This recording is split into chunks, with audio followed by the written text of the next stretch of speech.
Good morning, everybody. How are you? I know I'm on early today.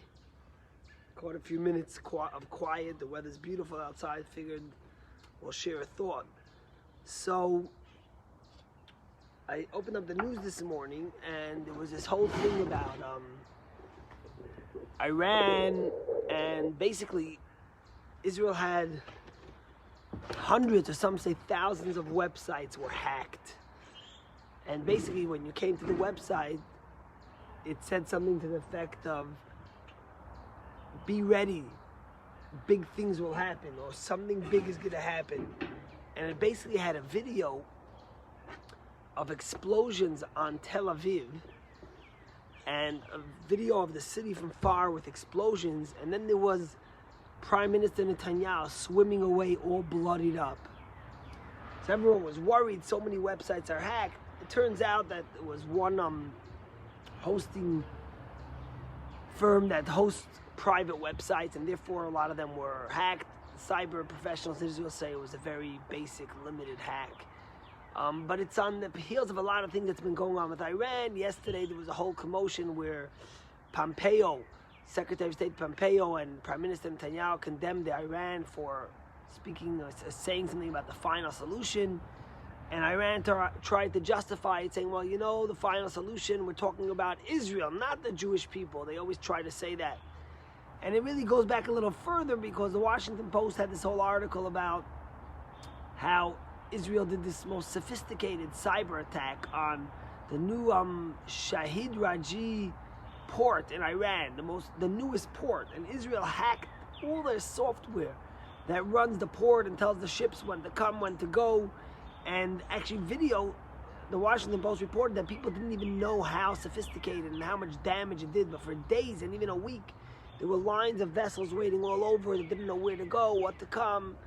And it was really all in retaliation to something very shocking that Israel had, where Iran tried to attack the water plants, the water systems that give water to the cities of Israel. And Israel took that very seriously, because it's a civilian thing, it's not a military thing. Anyways, going back and forth, we all know what the story is. Iran was quiet for a while. They were burying their dead. They got hit very badly by the virus from the first ones. And they're waking back up, and they're getting back to who they are. And the question always is, how do Jews respond? You know, there's always the Jew who tells you, or many Jews will say, well, you know, we have to be more quiet. Some of it's our fault. We're too strong. We have a country, and we're doing this, and we're doing that, and so on and so forth. But the truth is that there's something from the Torah that's very interesting that I wanted to share with you that might connect to this.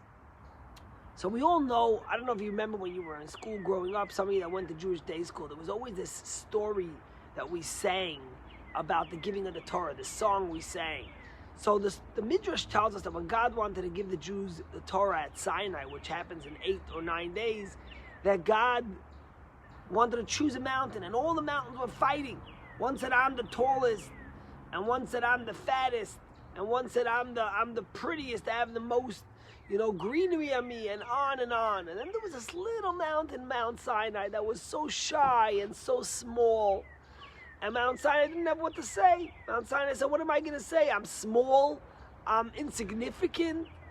I'm never going to win. There's big mountains. There's majestic mountains. There's beautiful mountains. And God chose Mount Sinai, the way the song goes and the way we know it. Why did God choose Mount Sinai over all the beautiful mountains? The answer the rabbis give us is, that in order to receive the Torah, you need humility. And if you don't have humility, you can't be a vessel for the Torah. And God specifically chose Mount Sinai to be a lesson to the Jewish people, and to be a message that in order to receive the Torah, you need humility.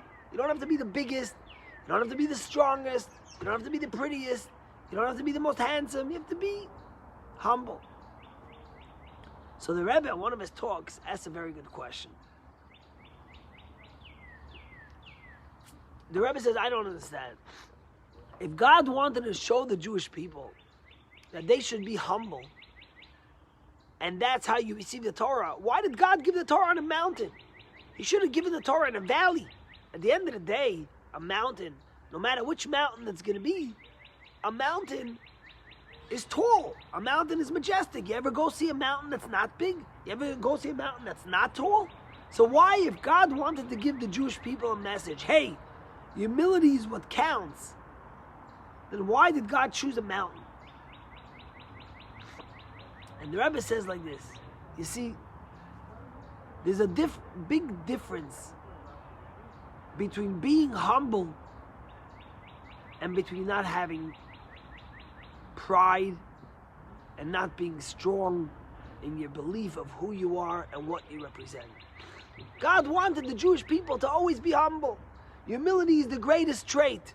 When you're humble, when you recognize that the gifts you have are something God gave you, and you recognize that you're only here to serve and to give and to do what Hashem wants from you, that's a great thing.